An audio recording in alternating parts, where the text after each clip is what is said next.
वडापाव खाल्ल्यामुळे वजन वाढेल का?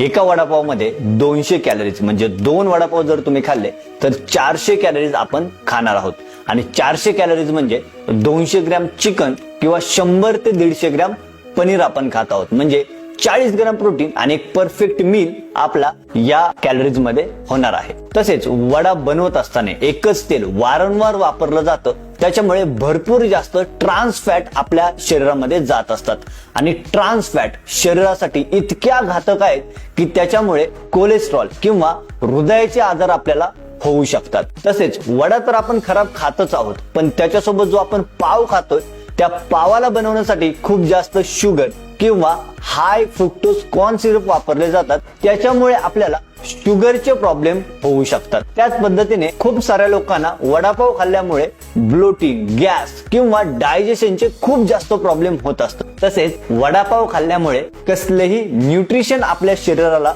मिळत नाहीये, म्हणजे त्याच्यामधून आपल्याला protein, good fat, complex carbohydrates किंवा विटॅमिन, मिनरल्स असं काहीही मिळत नाहीये. फक्त कॅलरीज आपण खात आहोत. त्यामुळे वडापाव खाल्ल्यामुळे वजन तर वाढणार आहेच, पण त्याच सोबत आपलं शरीर खूप साऱ्या आजारांचं घरही बनणार आहे. सो हा व्हिडिओ अशा व्यक्तींसोबत शेअर करा ज्यांचा वडापाव जीव की प्राण आहे. Thanks for watching. Follow for